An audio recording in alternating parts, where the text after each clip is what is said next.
నమస్కారం D news కి స్వాగతం ముందుగా ఈనాటి ముఖ్య అంశాలు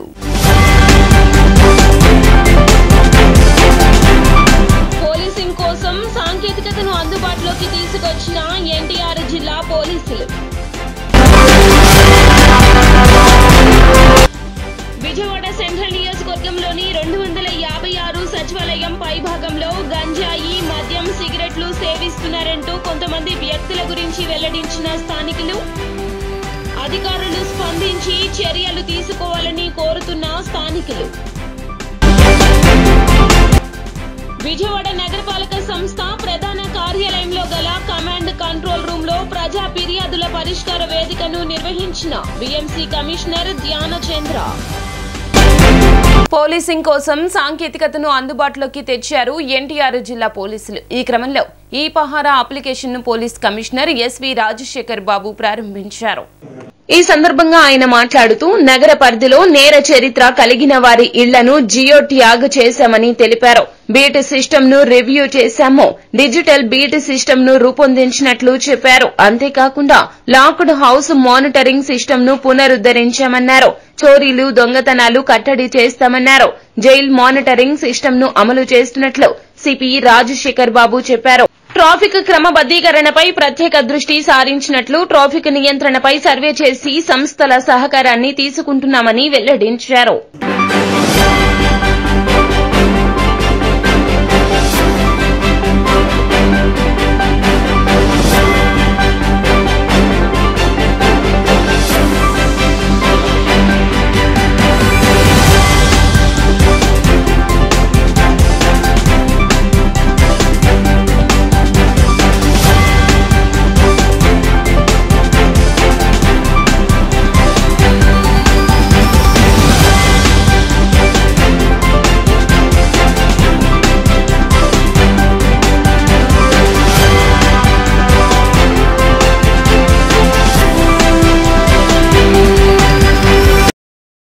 కోడ్ స్కాన్ చేసిన వెంటనే ఒక లింక్ ఓపెన్ అవుతుంది. ఇక్కడ మీరు చూస్తున్నారు పైన at the top of the page starting పెట్టండి. సో ఇక్కడ కూడా ఒక గూగుల్ డ్రైవ్ లింక్ ప్రొవైడ్ చేయడం జరిగింది. ఇందులో మీరు చూసా కూడా మీకు బేస్ మెటీరియల్ అంటే సైబర్ సేఫ్టీ అంటే డిఫరెంట్ ఎంఓస్ ఏమున్నాయి దానికి సంబంధించిన మెటీరియల్ ఇవ్వడం జరిగింది. అలాగే accused centric women and child సేఫ్టీకి సంబంధించి మనకి ఉన్న చట్టాల ప్రకారం శిక్షలు ఏ విధంగా ఉన్నాయి, అసలు అఫెన్స్ అంటే ఏది అన్న ఇన్ఫర్మేషన్ ఉంటుంది. For example consent below 18 years is not a consent. ఇప్పుడు చాలా ప్లేసెస్లో కూడా అమ్మాయిలు అబ్బాయిలు ఎలా ఉంటారంటే పాపం చాలామందికి తెలియని కూడా తెలియదు. కమ్యూనిటీ పోలీసింగ్ కాన్సెప్ట్తో కూడా వస్తాం. ఎందుకంటే లైక్ బీట్లో మీకు అందరికి తెలుసు ఇద్దరు ఉంటారు. ఒక మామూలుగా ఒక పోలీస్ కానిస్టేబుల్, ఒక హోమ్ గార్డ్. సో ఇద్దరు ఉంటారు. సో మా ఆబ్జెక్టివ్ ఏంటంటే ఒక 100 బీట్స్ అనేది ఎవ్రీడే సర్వ్ చేయాలనేది మా ఆబ్జెక్టివ్. సో 100 బీట్స్ వాస్తవం 105 బీట్స్ ఇప్పటి వరకు ఐడెంటిఫై చేసాం. ఇంకా ఇంకొద్ది పెంచాలనేది కూడా ఆలోచన. సో అందులో భాగంగా అవసరం అనుకుంటే ముఖ్యంగా డే బీట్స్ ఏమన్నా మనం కమ్యూనిటీకి ఇచ్చేసేసి వెళ్ళచ్చు అనేది కూడా ఆలోచన ఉంది. Will come up with that. వాస్తవానికి ఇది ఏంటంటే ఈ పహారాలో బీచ్ అంత మునుపు బీచ్ ఉన్నాయి, ఇప్పుడు బీచ్ ఉన్నాయి.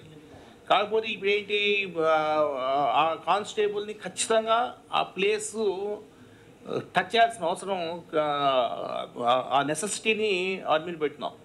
ప్లస్ కానిస్టేబుల్ బీట్ కానిస్టేబుల్ చేసే పనిని సిపి వరకు చూసే అవకాశం అనేది ఉంటుంది. విజయవాడ సెంట్రల్ నియోజకవర్గంలోని 256వ సచివాలయం పైభాగంలో కొంతమంది గుర్తు తెలియని వ్యక్తులు మధ్యాహ్నం సాయంత్రం సమయంలో గంజాయి మద్యము సిగరెట్లు గుట్కా మొదలైనవి సేవిస్తూ ఉన్నారంటూ స్థానికులు తెలిపారు. వారు మాట్లాడుతూ అసాంఘిక కార్యకలాపాలు చేస్తూ ఘర్షణలకు పాల్పడుతున్నారన్నారు. అధికారులు స్పందించి చర్యలు తీసుకోవాలంటూ వారు కోరుతున్నారు.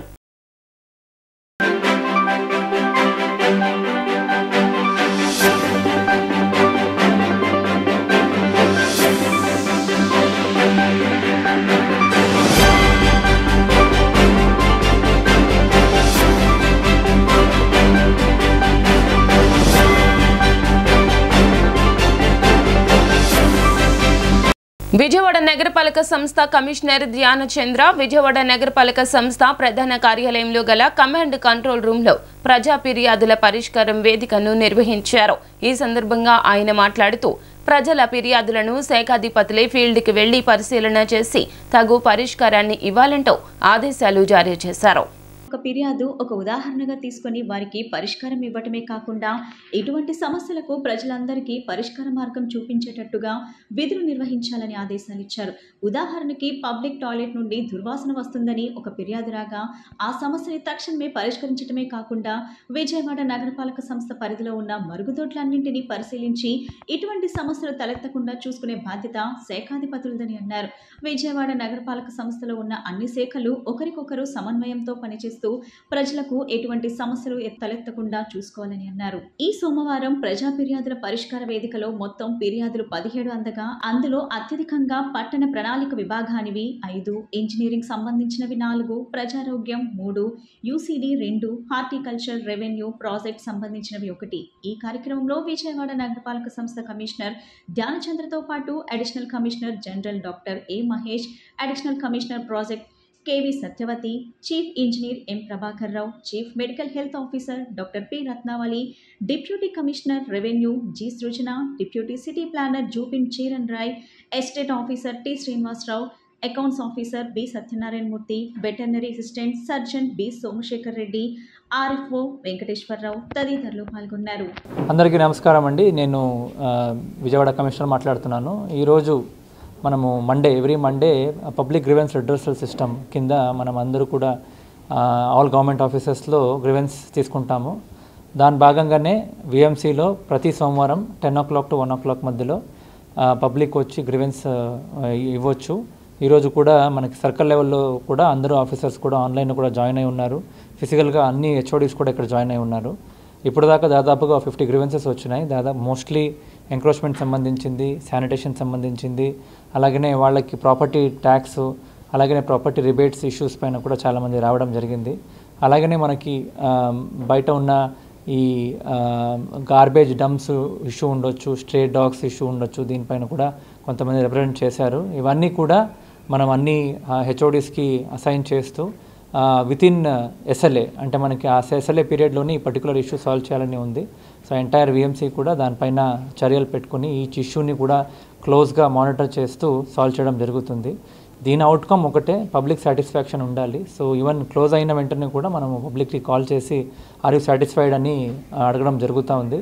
నాకు వచ్చిన డేటా ప్రకారము చాలా వరకు చిన్న ఇన్వెస్ట్మెంట్తో సాల్వ్ చేసేది కూడా వెంటనే చేయడం జరుగుతూ ఉంది. ఎక్కువ ఇన్వెస్ట్మెంట్, ఫినాన్షియల్ రిపర్కషన్స్ ఉన్నవి మాత్రం టైం చూసుకుని దాన్ని శాంక్షన్ ఇచ్చి 1 by 1 సాల్వ్ చేయడానికి చర్యలు తీసుకోవడం కూడా జరుగుతుంది. కృష్ణలంకల్లో ఇప్పుడు లాస్ట్ వీక్ నేను ఫ్రైడే కూడా విజిట్ చేయడం జరిగింది. అక్కడ కొన్ని 2-3 పాయింట్స్లో డ్రైనేజ్ కరెక్ట్గా వెళ్ళట్లేదు. అది కొన్ని కారణాల వల్ల లాటరల్ డ్రైన్ వర్క్ అనేది ఆగిపోయింది. బట్ ఆల్రెడీ ఈరోజు వర్క్ స్టార్ట్ అయింది. సో ఆ వర్క్ స్టార్ట్ అయిపోతే ఆ కాంపౌండ్ మన రిటైనింగ్ వాల్ వల్ల మనకి క్లియర్గా సీవేజ్ ఉండేది కాదు. బట్ నా ఇప్పుడు వర్క్ ఇది కంప్లీట్ అయిపోతే ఆ 4-5 పాయింట్లో కూడా క్లియర్గా సీవేజ్ అనేది క్లియర్గా వెళ్ళిపోతుంది. రెండోది ఏంటంటే అక్కడ కొన్ని పాయింట్స్ ఉన్నాయి వేర్ పర్మనెంట్ డ్రైన్ కట్టండి అని కూడా రిక్వెస్ట్ రావడం జరిగింది. ఫినాన్షియల్ రిపర్కషన్స్ ఎక్కువ ఉన్నాయి, అవి కూడా కన్సర్న్డ్ మనం డిస్కస్ చేస్తూ ఎస్టిమేట్ చేస్తూ ముందులాల్సిన అవసరం ఉంది. కొత్తూరు తాడేపల్లి ఇష్యూ ఇది ఎనీవే ఇట్స్ గార్బేజ్ ఇష్యూ. అది కూడా నేను ఈ వారంలో ఒకసారి చూసి వాళ్ళు చెప్పిన ఓరియంటేషన్లో విద్యార్థులు ఉన్నత విద్యను అభ్యసించి మంచి స్థాయికి చేరుకోవాలని సివిఆర్ ప్రభుత్వ పాఠశాల పూర్వ విద్యార్థులు సూచించారు. ప్రభుత్వ పాఠశాలల్లో చదువుతున్న 300 మంది విద్యార్థులకు 1986 బ్యాచ్కి చెందిన పూర్వ విద్యార్థుల ఆధ్వర్యంలో నోట్బుక్లు, స్కూల్ బ్యాగులు, ఇతర సామాగ్రి పంపిణీ చేశారు. ప్రతి విద్యార్థి పేదరికాన్ని అధిగమించి విద్యలో రాణించినప్పుడే భవిష్యత్తు ఉజ్వలవంతమవుతుందన్నారు.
వాహిని ఆధ్వర్యంలో ఏర్పాటు చేసిన సంగీత విభావరి అందరినీ ఎంతగానో ఆకర్షించింది.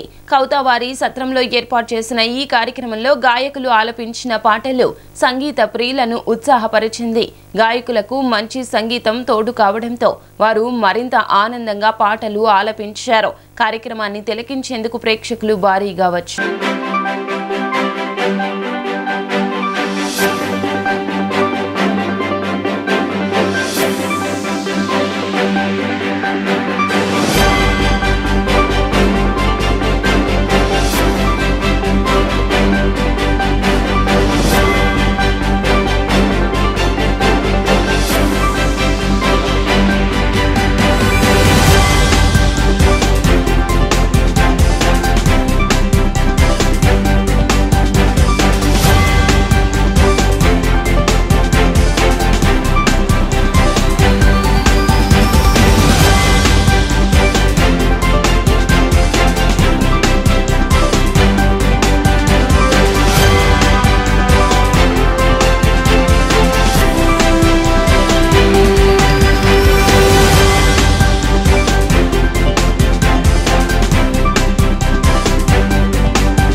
हम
మాసం సందర్భంగా దేవస్థానం నందు ఆలయ ఇంజనీరింగ్ విభాగం వారు ప్రతి సంవత్సరం మాదిరిగానే శ్రీ అమ్మవారికి పవిత్ర సారే సమర్పించారు. ఈ కార్యక్రమంలో భాగంగా ఆలయ ఇంజనీరింగ్ విభాగం వారి ఆహ్వానం మేరకు డిప్యూటీ కలెక్టర్ మరియు ఆలయ ఈవో కెఎస్ రామారావు విచ్చేయగా ఇంజనీరింగ్ విభాగం అధికారులు వీరికి స్వాగతం పలికి దుశ్శాలువతో సత్కరించారు. జమ్మిదొడ్డిలోని దేవతామూర్తుల వద్ద ఆలయ వైదిక సిబ్బందిచే పూజలు నిర్వహించారు. ఈ కార్యక్రమంలో కార్యనిర్వాహక అధికారి, ఉప కార్యనిర్వహణాధికారి మరియు ఇంజనీరింగ్ అధికారులు, ఏఈఓలు కొబ్బరికాయలు కొట్టి సారి కార్యక్రమంను ప్రారంభించారు. అనంతరం వీరు కుటుంబ సభ్యులతో కలిసి ఊరేగింపుగా కనకదుర్గా నగర్ మీదుగా ఆలయమునకు చేరుకున్నారు. ఆలయ అధికారులు ఆలయ మర్యాదలతో స్వాగతం పలికి అమ్మవారి దర్శనం కల్పించారు. అనంతరం మహామండపం 6వ అంతస్తునందు దేవస్థానం వారు ఏర్పాటు చేసిన అమ్మవారి ఉత్సవ విగ్రహం వద్ద ఆలయ అర్చకులు పూజలు నిర్వహించి అందరికీ ఆశీర్వాదం అందజేయడం జరిగింది. ఈ కార్యక్రమంలో ఆలయ స్థానాచార్యులు విష్ణుభట్ల శివప్రసాద్ శర్మ, ఉప కార్యనిర్వహణాధికారి లీలాకుమార్, కార్యనిర్వాహక ఇంజనీరింగ్ లింగం రమాదేవి, వైదిక సిబ్బంది, కాంట్రాక్టర్లు మరియు ఇతర సిబ్బంది పాల్గొన్నారు.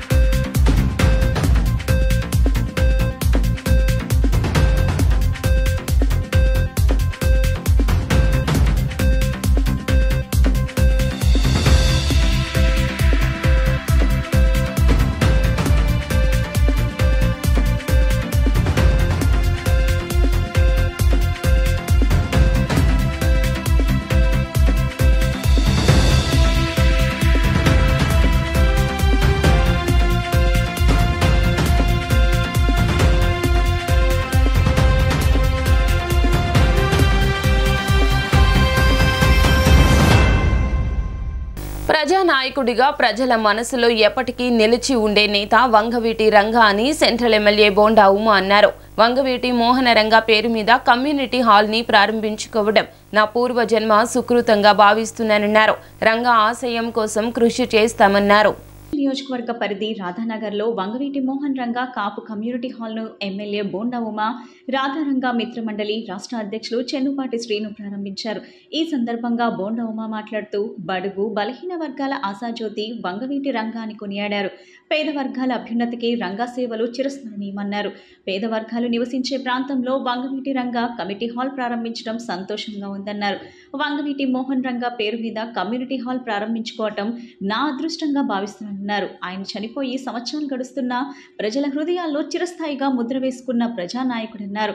రంగా ఆశయాలకు అనుగుణంగా కళ్యాణ మండపం పేదవాళ్ళందరికీ ఉచితంగా అందిస్తామన్నారు. ఈ కార్యక్రమంలో స్థానిక టీడీపీ నాయకులు, కార్యకర్తలు, వంగవీటి మోహన్ రంగా అభిమానులు తదితరులు పాల్గొన్నారు.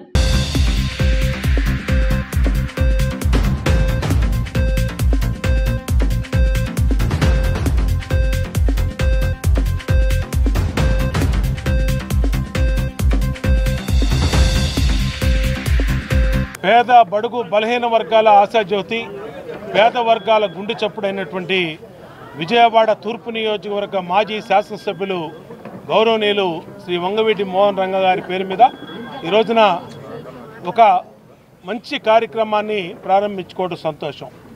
ఏ పేద వర్గాల కోసం ఎంత పెద్దవాళ్లతోనే పోరాడే వంగవీటి మోహన్ రంగా గారి ఆశయాలకు అనుగుణంగా ఆ మహానుభావుడి పేరు మీద పేద వర్గాలు నివసించే ఈ ప్రకాష్ నగరు, ఎల్బిఎస్ నగరు ఈ ప్రాంతంలో ఒక కళ్యాణ మండపాన్ని ఆయన పేరు మీదే కట్టి ఇవాళ రాధారంగా మిత్ర మండలి రాష్ట్ర అధ్యక్షులైన చెన్నుపాటి శ్రీనివాసరావు గారి చేతుల మీదుగా ఇవాళ ప్రారంభించుకోవడం మాకు సంతోషం.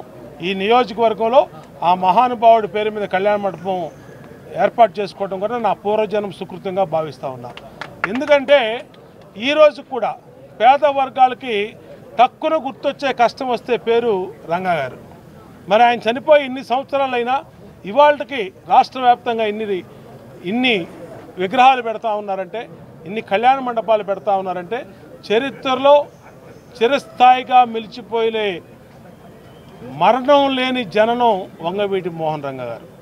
ఈరోజు అలాంటి వ్యక్తి పేరు మీద ఈ కళ్యాణ మండపం ఇక్కడ పెడతానికి సహకరించినటువంటి ఈ రాష్ట్ర ముఖ్యమంత్రి చంద్రబాబు నాయుడు గారికి, అలాగే మా ప్రభుత్వానికి, అందరికి కూడా ధన్యవాదాలు తెలియజేస్తూ ఏ పేద వర్గాల కోసం ఆయన జీవించాడో, ఏ పేద వర్గాల కోసం ఆయన చనిపోయాడో, ఆయన ఆశయాలకు అనుగుణంగా ఈ కళ్యాణ మండపం పేద వర్గాలకు అందుబాటులో ఉంచి పేద వర్గాల కోసమే నిత్యం కూడా సౌకర్యంగా ఉంచుతామని, ఇక్కడ ఈ ప్రాంతంలో పెళ్ళిళ్ళు అంటే రోడ్ల మీద చేసుకుంటా ఉన్నారు, ఎండకు ఎండి వానకు తడిసి దుమ్ములు ధూళిలో పెళ్ళిళ్ళు చేసుకుంటా ఉన్నారు. అలాంటి పరిస్థితి ఈ రోజు నుంచి ఫుల్ స్టాప్ పెట్టి రంగా గారు పేరు మీద మంచి సౌకర్యవంతంగా ఉన్న కళ్యాణ మండపాన్ని ఏర్పాటు చేసాం. పేదవాళ్ళందరికీ ఉచితంగా ఇస్తాం. ఖచ్చితంగా ఆ మహానుభావుడు ఆశీస్ సాధన కోసం ఈ నియోజకవర్గ శాసనసభ్యుడిగా నిరంతరం పేదలకు అండగా ఉంటామని తెలియజేస్తూ ఆ మహానుభావుడికి పెద్దిరెడ్డి రామచంద్రారెడ్డి తన కొడుకుతో కలిసి భూ కబ్జాలు, అవినీతి, అక్రమాలకు పాల్పడ్డారని టీడీపీ మాజీ ఎమ్మెల్సీ బుద్దా వెంకన్న విమర్శించారు. తండ్రి కొడుకుల ఆగడాలతో అక్కడి ప్రజలకు విసుగు చెంది పుంగనూరులో అడుగు పెట్టకుండా అడ్డుకున్నారన్నారు. ఏర్పాటు చేసిన విలేకరుల సమావేశంలో టీడీపీ మాజీ ఎమ్మెల్సీ బుద్దా వెంకన్న మీడియాతో మాట్లాడారు. పెద్దిరెడ్డి రామచంద్రారెడ్డి చిత్తూరు వీరప్పనని ఘాటు వ్యాఖ్యలు చేశారు. వారి దోపిడీకి అర్థం వస్తున్నారని, చంద్రబాబును ఓడించేందుకు 100 కోట్లు కుప్పంలో ఖర్చు పెట్టారని చెప్పారు. చంద్రబాబును ఓడించడం కాదు కదా, ఆయన దరిదాపుల్లో కూడా వెళ్ళలేకపోయారని అన్నారు. చంద్రబాబుపై రాళ్లు వేయించి ఆయన పర్యటన అడ్డుకున్న నీచ చరిత్ర పెద్దిరెడ్డిదని మండిపడ్డారు. అందరికీ నమస్కారం. చిత్తూరు వీరప్పన్ అంటే ఎవరో? పెద్దిరెడ్డి రామచంద్రారెడ్డి. అయితే అడవిలో దొంగ వీరప్పనికి వారసుడు లేడు, కానీ ఈ పెద్దిరెడ్డి రామచంద్రారెడ్డికి మాత్రం వారసుడు ఉన్నాడు, పెద్దిరెడ్డి మిథున్ రెడ్డి. చిత్తూరు జిల్లాలో భూ కబ్జాలు, వాళ్ళ అనుచరులు దారి దోపిడీలు, ప్రజల్ని అనేక విధాలుగా వాళ్ళు ఇబ్బంది పెడితే ఆఖరికి ఈ అబ్బా కొడుకుల్ని పొంగనూరులో కూడా అడుగు పెట్టకుండా అక్కడ ఉన్నటువంటి ప్రజలు ఎదురు తిరిగితే ఆ నెపం తెలుగుదేశం పార్టీ మీద నెట్టారు. అక్కడ రెవెన్యూ అధికారులు వెళ్ళి ఫిర్యాదులు తీసుకుంటే ఒక్క రోజులో దాదాపు 600 మంది వాళ్ళ కబ్జాల గురించి, వాళ్ళ దోపిడీ గురించి ప్రజలు పిటిషన్ల ద్వారా, రిప్రజెంటేషన్ల ద్వారా వాళ్ళు ఎక్కడెక్కడ దోచుకున్నారో వాళ్ళొక్క పొంగనూరుకే పరిమితం కాకుండా పెద్దిరెడ్డి చిత్తూరు జిల్లా వీరప్పన్లాగా మొత్తం జిల్లా మొత్తం వ్యాపించడం, శ్రీకాళహస్తి కానీ, మదనపల్లి కానీ, తంబలపల్లి కానీ, ఇలాగ అనేక నియోజకవర్గాల్లో అతను ఒక చోట పోటీ చేసి, వాళ్ళ అబ్బాయి ఎంపీగా పోటీ చేసి, వాళ్ళ తమ్ముడు ఒక చోట పోటీ చేసి, వాళ్ళ అనుచరులు ఇంకో చోట పోటీ చేసి, ఇలాగా మొత్తం చిత్తూరు జిల్లాని మొత్తం దోచుకొని 1000 కోట్ల రూపాయలు దోచుకున్నాడు ఈ చిత్తూరు వీరప్పన్. న్యాయవాది ఒగ్గు గవాస్కర్ పై పోలీసులు పెట్టిన తప్పుడు కేసును వెంటనే తొలగించాలంటూ న్యాయవాదులు డిమాండ్ చేశారు. ఎప్పుడో జరిగిన సంఘటనలో న్యాయవాది ఒగ్గు గవాస్కర్ పై తాజాగా కేసు నమోదు చేయడం పట్ల న్యాయవాదులు అభ్యంతరం తెలిపారు. న్యాయవాదులు విధులు బహిష్కరించి నిరసన వ్యక్తం చేశారు. న్యాయవాది ఒగ్గు గవాస్కర్ పై పెట్టిన తప్పుడు కేసుకు నిరసనగా బెజవాడ బార్ అసోసియేషన్ న్యాయవాదులు విధులు బహిష్కరించి నిరసన వ్యక్తం చేశారు. బెజవాడ బార్ అసోసియేషన్ అధ్యక్షుడు కె చంద్రమౌళి మాట్లాడుతూ, న్యాయవాది ఎవరు వచ్చినా వారి తరపున కేసులు వాదించడం ధర్మమన్నారు. ఎక్కడో ఎప్పుడు జరిగిన సంఘటనలు న్యాయవాది గవాస్కర్ పై తాజాగా కేసు పెట్టడం సమంజసం కాదన్నారు. ఈ వ్యవహారంపై పోలీస్ శాఖ ఉన్నత స్థాయి అధికారులు విచారణ చేయాలన్నారు. సీనియర్ న్యాయవాది మన్మథరావు మీడియాతో మాట్లాడుతూ, పోలీసుల వద్ద ఎలాంటి ఆధారాలు లేకుండా న్యాయవాదిపై కేసు పెట్టడం సమంజసం కాదన్నారు. ఒక పార్టీకి చెందిన వ్యక్తులు కేసులు వాదించిన కారణంగానే పోలీసులు ఇలాంటి తప్పుడు కేసులు న్యాయవాదిపై పెట్టారన్నారు. అనంతరం గౌతమ్ రెడ్డి మాట్లాడుతూ, ఈ విషయాన్ని అధికారులు పూర్తి స్థాయిలో విచారణ చేయాలన్నారు. తప్పుడు కేసులు పెట్టడం పోలీసులకు తగదన్నారు. అతి త్వరలో ఈ వ్యవహారంపై రాష్ట్ర వ్యాప్తంగా న్యాయవాదులు నిరసన వ్యక్తం చేస్తారన్నారు. పోలీసులు ఎప్పటికైనా ఈ విషయంలో పూర్తి స్థాయిలో బాధ్యతగా పనిచేయాలన్నారు. రాజకీయాలకి సంబంధం లేనటువంటి ఈ బార్ అసోసియేషన్ న్యాయవాదులకు జరిగేటువంటి అన్యాయం కానీ, వారికి జరిగేటువంటి ఇబ్బందులు కానీ ఎలుగెత్తి చాటేటువంటి ఈ యొక్క బార్ అసోసియేషన్. దానిలో భాగంగానే గతంలో అనేక సమస్యలమైన పోరాటాలు చేసినటువంటి బార్ అసోసియేషన్ ఈ రోజున 2021 సంవత్సరంలో జరిగినటువంటి ఒక కేసులో ఒక న్యాయవాదిని డైరెక్ట్గా తీసుకొచ్చి దానిలో ఇరికించడం, ఇప్పుడు మరలా అడిషనల్ మెమోగా వేసి దాన్ని ఇరికించడాన్ని బార్ అసోసియేషన్గా మేమందరం కూడా దీన్ని వ్యతిరేకిస్తున్నాం. అందుకని ఈ రోజున బాయ్కాట్ చేయడం అనేటువంటి జరిగింది.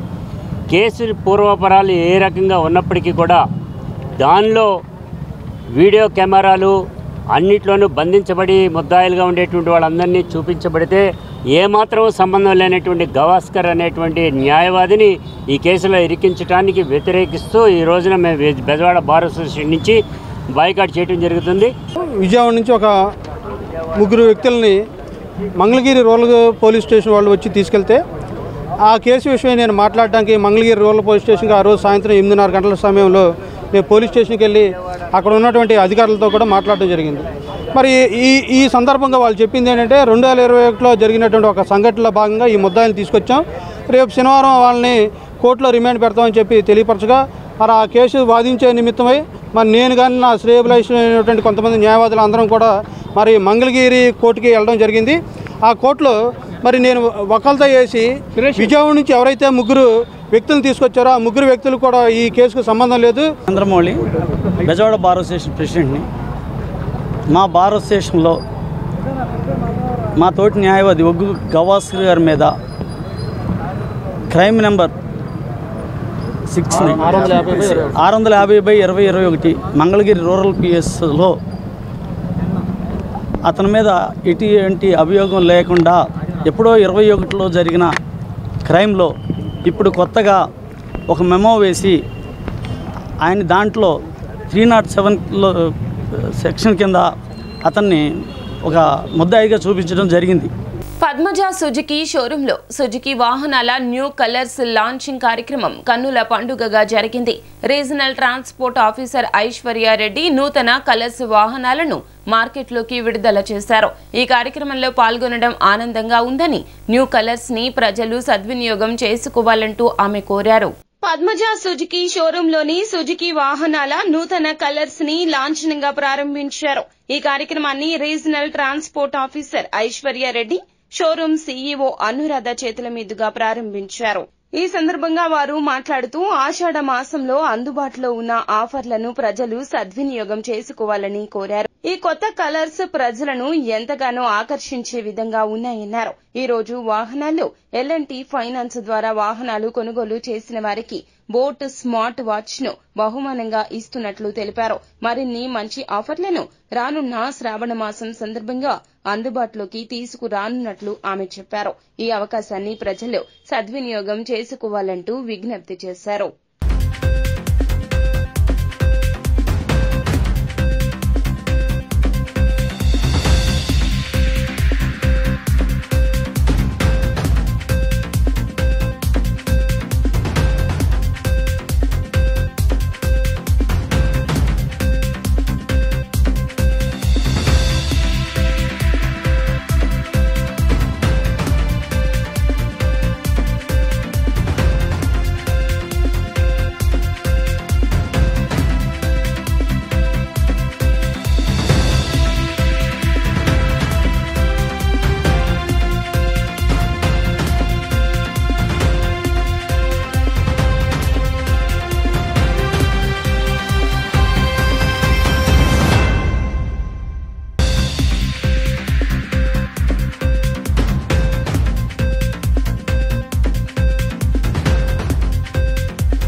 అండి. ఈరోజు ఈ ఈవెంట్కి నన్ను చీఫ్ గెస్ట్గా పిలిచిన అనురాధ గారికి నేను చాలా థ్యాంక్స్ చెప్పుకుంటున్నాను. This is such a wonderful event. చాలా పెద్దగా లాంచ్ చేస్తున్నారు ఈ colours and different types of vehicles. I'm so glad to have attended this event and the relation between Suzuki Motors and transport department చాలా long back నుంచి ఉందండి.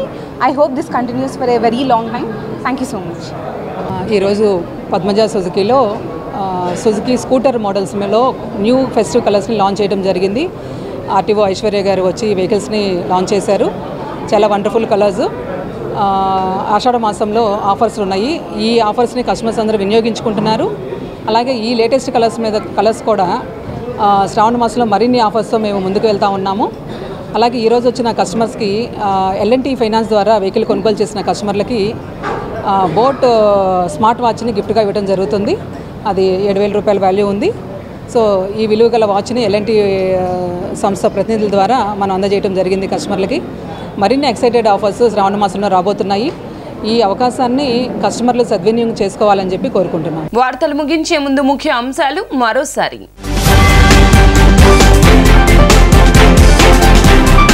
Policing కోసం సాంకేతికతను అందుబాటులోకి తీసుకొచ్చిన ఎన్టీఆర్ జిల్లా పోలీసులు.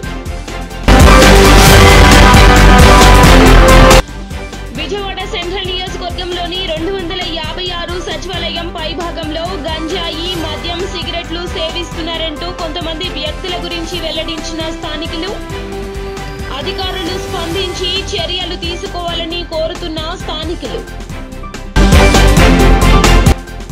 విజయవాడ నగరపాలక సంస్థ ప్రధాన కార్యాలయంలో గల కమాండ్ కంట్రోల్ రూమ్ లో ప్రజా ఫిర్యాదుల పరిష్కార వేదికను నిర్వహించిన BMC కమిషనర్ ధ్యాన చంద్ర.